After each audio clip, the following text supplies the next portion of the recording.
자, 문 정권이 이겼다고 문재인부터 나서서 비핵화에 대해서 인식을 바꿔야 된다. 비핵화 이꼴 북한의 체제 보장 이렇게 등가로 놓고, 저는 그 등가로 놓는 것도 기분 나쁜데 어떻게 그것이 등가가 될 수 있느냐. 이번에 보면 이 미국이 오랫동안 거부해오던 쌍중단, 즉 북한의 도발에 의한 미사일 발사와 핵실험, 그 부분하고 한미연합훈련 중단을 등가에 놓고, 그리고 전략자산 배치 안 하는 것도 등가에 놓고, 그래서 사고 친 놈한테 기존에 해오던 일을 사고 안 친다고 그것도 안 하게 하는 것은 옳지 않다. 이래서 그것이 등가가 될 수 없다라고 하다가 트럼프가 지금 등가로 중국식, 북한식 쌍중단을 사실상 한미연합훈련을 중단함으로써 떨어졌다. 그런데 문재인 정권은 북한의 동시적 단계적 조치, 장기적 해결을 지향하는, 비핵화를 하려면 북한의 체제 보장을 그때그때 똑같이 해줘야 된다. 한 번 움직이면 한 개씩 들어줘야 된다. 이렇게도 이제는 말하지 말라는 식으로 이야기를 하고 있습니다. 자, 그러면서 이제 하는 이야기가 비핵화에 대한 인식을 근본적으로 바꾸라. 그래서 비핵화 이행과 미국의 체제 보장이 동시에 간다라는 이런 부분이 아니라 새로운 패러다임이 필요하다.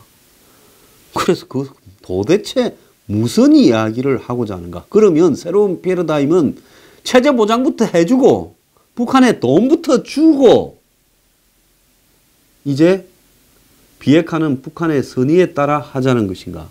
이거 좀 짚어보겠습니다. 문재인이 한반도 평화와 남북 공동 번영이라는 시대 정신을 이렇게 강조하면서 북한의 비핵화 협상을 바라보는 우리의 낡은 인식의 틀을 벗어야 된다고 주문했다는 겁니다. 아니, 자기하고 생각을 같이 안 하면 낡은 인식입니까? 비핵화를 바라보는? 아무리 대통령이라도 이런 말을 어떻게 함부로 해요? 그래, 그 사람은 도대체 뭔 이야기를 하는지 한번 들어봅시다. 북한의 비핵화 이행과 미국의 체제 보장을 등가로 놓고 중간 과정에서 하나씩 주고받아야 한다라는 당위적 주장을 낡은 틀로 규정하고 새로운 인식의 패러다임 필요성을 제기했다. 자, 기존의 미국의 입장은 비핵화부터 해라. 트럼프가 이번에 싱가포르 가서 깨지기 전까지는 비핵화부터 해라. 그러면 비핵화에 대해서 처음에는 비핵화 다 하고 난 다음에 체제 보장이나 너네들이 원하는 제재 완화나 그리고 경제적 지원을 해주겠다다가 어느 시점부터는 설거머니 비핵화에 확실히 착수하면 해줄 수도 있다. 이렇게 이야기했습니다. 그래서 비핵화와 체제 보장을 하나씩 주고받는 것도 솔직히 한국의 입장에서 보면 북한이 비핵화 할 리가 없기 때문에 괜히 우리만 북한의 체제 보장, 결국 그게 뭐라 했어요? 미군 철수, 한미동맹 해체를 갖다가 갖고 오는 것이라서 그 등가로 가는 것도 인정할 수 없는데, 문재인은 한 발 더 나가서 그런 식으로 주고받기로 인식하는 낡은 틀을 깨라고 이야기를 하고 있습니다. 아니면 문재인의 방식은 먼저 다 퍼주고 원하는 대로 북한이 마음이 편해져서 선의에 따라서 하나씩 알아서 하도록 선처를 바란다. 지금 그런 쪽으로 국민이 생각을 바꿔야 된다는 겁니까? 이 또 뭔 소리를 하고 있는 거예요? 자, 추후 진행될 비핵화 협상에서는 과거 접근 방식을 고수하다가 자칫 잘못하면 지난 25년간의 낡은 비핵화 실패 사례를 답습할 수 있다는 우려를 지적하면서 창의적 해법을 모색하라. 이제 선거 이기고 나니까 진짜 간이 배밖에 나왔습니까? 보이는 게 없어요? 말을 이렇게 함부로 합니까? 문재인은 어제 청와대에서 주재한 NSC 전체 회의 모두 발언에서 이제 한반도 평화와 발전은 보다 포괄적인 시각으로 접근해야 된다. 이렇게 말하면서 북한의 비핵화와 체제 보장이라는 안보 과제를 넘어 한반도 평화와 남북 공동 번영이라는 새로운 시대 정신을 받아들여야 된다. 시대 정신 좋아하네. 이 좌파들은 툭 하면 시대 정신이라고 해요. 상대는 지가 가진 칼을 내려놓으려고 하지 않는데 한쪽은 우리는 할딱 벗고 저쪽에 동포로서 앉자. 자, 그러면서 53년 이래 내려온 정전 체제의 낡은 틀을 벗어나 남북의 균형적 발전을 도모하고 나아가서는 동북아 공동 번영을 이룩하기 위한 희망적 발걸음을 내딛어야 된다. 자, 트럼프하고 김정은이 하고의 말 중에 전부 이런 소리예요. 문재인 이 말 중에 뭐가 하나 확실한 게 있습니까? 평화 번영, 공동 번영, 동북아. 이런 말을 하는 사람은 대체로 사기 성향이 짙다고 봐야 됩니다. 우리 한국이 육지 속의 섬을 벗어나 남북을 연결하고 대륙과 해양을 가로지르면서 평화와 번영의 대전환의 시대를 주도할 수 있는 과감하고 혁신적인 도전을 생각해야 된다. 안보를 놓고 무조건 열어 제끼고 퍼다 줍니까? 지금 이제 북한식의 등가 보상도 넘어서 완전히 그냥 문 활짝 열고 퍼다 주자 이야기를 하는 겁니까? 이 같은 발언 속에는 남북관계와 북미관계가 두 바퀴 축으로 동시에 굴러갈 때 진정한 한반도 평화를 구축할 수 있다는 두 바퀴 평화론이 있다. 아니 미북 관계도 지금 개판 5분 전인데 이제 뭘 더 여기서 장난을 치자는 겁니까? 그래서 한반도 문제 직접 당사자인 우리가 주도적으로 남북관계 개선을 이어가고 그 동력으로 미북관계 개선을 해야 된다라는 인식이 있다라는 건데요. 한반도 운전자론에 입각해 우리가 주도적으로 남북관계를 끌어가면서 그 북한의 비핵화와 체제 보장으로 대표되는 미북관계도 이렇게 진전될 수 있다.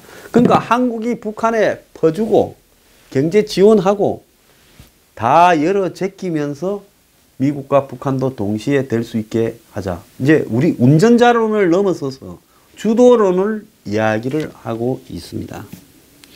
그러면서 한반도 문제의 직접적인 당사자인 우리는 우리 운명을 우리가 결정한다라는 주인의식과 능동적이고 주도적인 노력을 이렇게 해 나가야 된다 하면서 핵 문제는 대한민국 미래와 직결된다. 그래서 우리가 중심적인 역할을 수행하면서 한반도 평화 프로세스가 진전될 수 있도록 해야 되고, 그래서 남북 관계가 잘 되어서 미북 관계도 이렇게 긍정적인 영향을 주고, 그리고 또 미북 관계가 남북 관계에 또 긍정적인 영향력을 주는 피드백으로 끌어가야 된다. 그래야 진정한 평화가 정착된다. 그렇게 이야기를 하면서 이제 시작인데 확실한 방향은 설정되었고 끊임없이 이쪽으로 가야 된다 말을 하고 있습니다. 자, 이제 이 말은 쉽게 이야기하면요, 원래 사기꾼은 말을 길게 복잡하게 하는 법입니다. 쉽게 이야기하면 이제 미국하고 북한하고 진행되는데 끌려가지 말고 우리가 북한과 평화 번영 심지어 동북아를 넘어서 유럽과 연결될 수 있게 가려고 하면 이제 우리가 주고 싶은 거, 퍼다 주고 싶은 거, 뭐 한반도 신경제론, 무슨 도로, 철도, 가스 연결, 전력 연결 다 우리가 주도적으로 해나가면 북한이 고마워서 미국한테도 더 잘해서 미북 관계 비핵화도 잘 될 거다, 이런 소리를 하고 있습니다. 어제 폼페이오라는 사람이 와서 이런 말을 하고 다니는 문한테 포스트 미북 회담의 중재를 갖다가 요청해서 주목이 되고 있다, 이렇게 말을 했습니다. 그래서 문재인이 역할을 좀 더 해줘야 된다. 그러니까 문은 어제 이야기한 이 선순환 론, 한국 주도 선순환 론, 남북 관계가 잘 돼서 미북 관계도 잘 된다 하는 걸 이야기를 했다는 거예요. 요즘 트럼프, 폼페이오, 문재인, 김정은, 김영철까지 참 친하게 잘 놀고 있어요. 자, 아주 그냥 절친이 됐는데 언제든지 서로 외로울 때 전화하는 절친 사이로 됐는데, 절친은 친구 한 명이 망하면 반드시 같이 가야 된다는 걸, 그게 의리잖아요. 그걸 좀 강조하고자 합니다. 얼마나 미국이 정신을 못 차리는가 하면 폼페이오가 북한의 비핵화 과정에서 문재인이 주도적 역할을 해달라고 요청했다고 청와대가 밝혔어요. 그래서 김정은과 긴밀하게 협의를 해달라. 왜? 문재인과 김정은 관계가 돈독하기 때문에 비핵화나 남북관계 발전에 김정은이하고 잘 이야기해가 미북관계도 잘 되게 해라. 자, 그래서 이것이 결국은 미북 간의 실제적인 이행이 되려면 문이 김정은이한테 연락해서 이래 해라고 코치를 좀 잘해라는 이야기입니다. 그런데 이게 다른 한편으로 이제 일이 잘못되면 어떻게 하겠습니까? 네가 다 저쪽에 이렇게 중간에 심부름이나 중재자 역할이나 주도적 역할을 하지 못해서 네 때문에 이래 됐으니까 네가 책임을 져야 된다라는 부분을 이제 덮어 씌우려고 슬쩍 그렇게 이야기를 하는 겁니다. 진짜 미북 간에 남북 간에만큼의 지금 라인이 없겠어요? 벌써 구멍 판 지가 오래됐는데요. 그렇다고 미국이 문재인이 미국 편일 거라고 보겠습니까? 김정은이 편일 거라고 보겠습니까? 그것도 모르면 CIA 국장 출신이 아니지요. 그러면 북한 편인 문한테 너가 우리가 잘하기 위해서 김정은이 잘 꼬드겨서 말 잘 듣게 좀 해라. 이 말을 믿고 했다고 보십니까? 왜 했다고 보십니까? 네가 다 엉망을 만들어서 이 판이 깨졌으니까 이제는 네 책임이다라고 덮어 씌우려고 한마디로 이후에 나타날 책임론 분산 차원에서 이 말을 했다라는 것은 왜 생각을 하지 못하냐는 거죠. 자, 지금 미국에서는요, 여러 가지 이야기가 나오고 있습니다. 그 속에서는 이 문재인에 대한 한마디로 이 책임론도 등장할 수 있다라는 부분입니다. 자, 이 미국과 북한 간의 이 합의에 대해서 완전한 비핵화라는 말만 딱 6자 있지, 한글로 보자면 모호한 내용들만 가득 차 있는데, 그래서 워싱턴 외교가에서는 빈손회담이다, 외교 참사다, 이런 이야기까지 나오고 뉴욕타임스는 한마디로 여러 교수의 칼럼을 인용을 하면서 북한은 이제 핵 보유국이다, 이제 익숙해지자라면서 북핵 수용론까지 제기되었습니다. 한국 사람만 똥 오줌을 못 가리고 있는 거예요.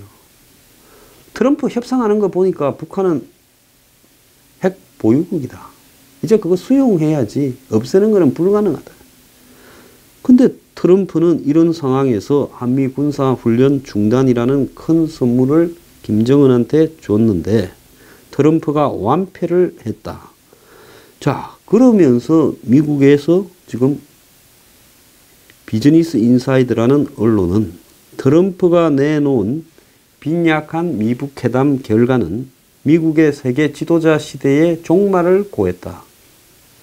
그러면서 미국의 AP통신은 특임 회담으로 한국의 새로운 역할에 의문이 제기되고 있다 하는 제목으로 트럼프와 김정은 사이에 중재 역할을 자임했던 문재인의 책임론도 제기를 했습니다. AP통신은 사상 첫 미북 회담을 문재인이 중재하려고 미북 사이에 셔틀 외교를 했을 때 북한하고 만나고 미국하고 만나고 왔다리 갔다리 많이 했죠. 그가 평화정착의 중재자인지 아니면 미국 주도의 대북 경제 제재를 약화시키려고 하는 북한의 조력자인지를 놓고 칭찬과 비판에 직면했다. 이 말은 뭔 말이냐? 미국 편이 아니라 저거 북한 편, 즉 미국에서 바라봤을 때 저쪽 간첩 아니냐?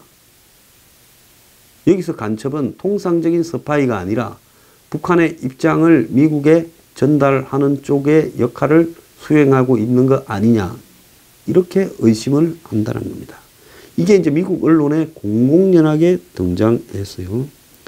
그래서 AP통신은 문재인이 중재한 미북 회담이 끝난 상황에서 문재인의 역할이 긍정적이었는지 부정적이었는지 분명하게 물을 수 있게 되지 않았느냐.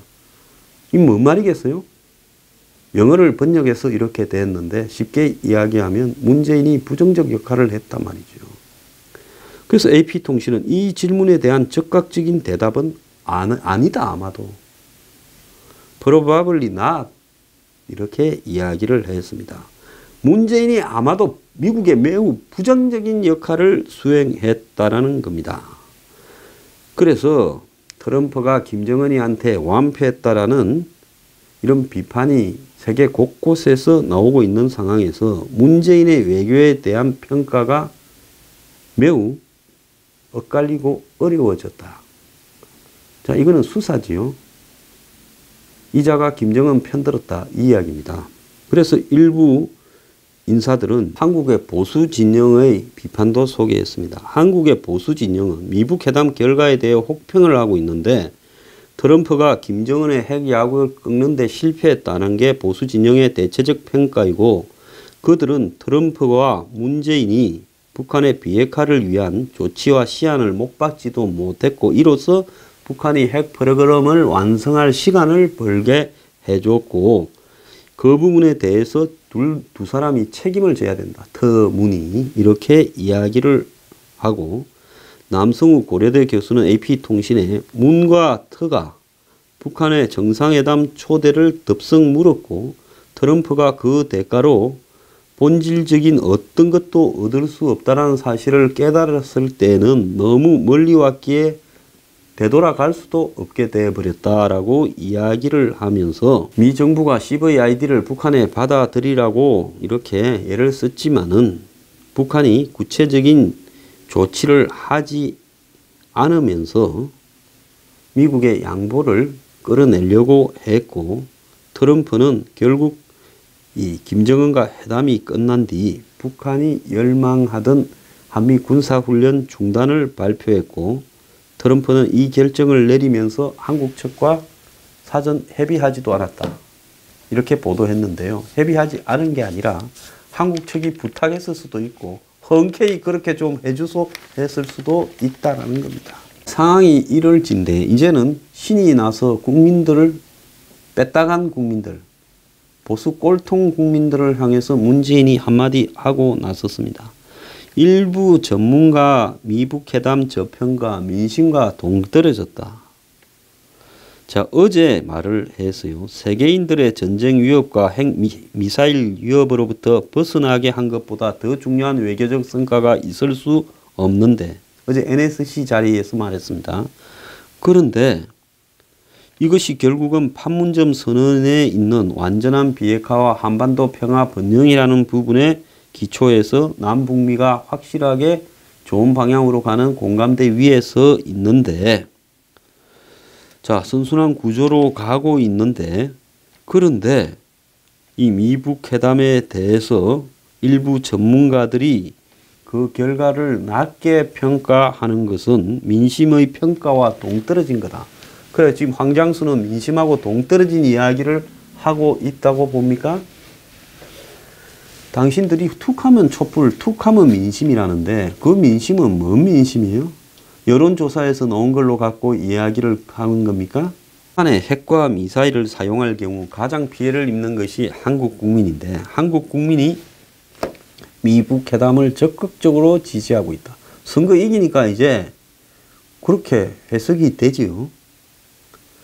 자, 민심이라는 부분에 대해서 제가 이야기를 하지 않았어요. 당신들이 민심이라는 실체에 대해서 눈과 귀를 다 가려가지고 민심을 홀렸어요. 그렇게 민심을 공정하게 확인하고 보고 싶었다면 왜 선거 전날 미북 회담을 했습니까? 우리가 했냐? 미국하고 북한이 했지 했어. 북한에 부탁했어요? 날짜 그리 잡으라고? 선거 끝나고 한 일주일이나 열흘 좀 평가가 전 세계적으로 미국, 한국에서 공유된 다음에 하면 안 됐습니까? 그렇게 하면 회담 실패했다고 뻥 터질까봐 이렇게 했어요? 그래서 김정은이 집에 가는 것도 생중계하고 온갖 쇼를 했습니까? 자, 내가 볼 때 문재인은 자기가 민심과 동떨어진 미북 회담 비판하는 사람들을 비판하지만 내가 볼 때 이미 이 사람이 그야말로 자신이 만드는 조작에 의한 성공에 너무 도취되어서 이제 그것이 조작인지도 잊고 있다. 자, 6개월, 1년만 지나가면 누가 민심과 동떨어져서 이 난리를 벌였다가 대가를 치르는가? 한번 지켜봅시다.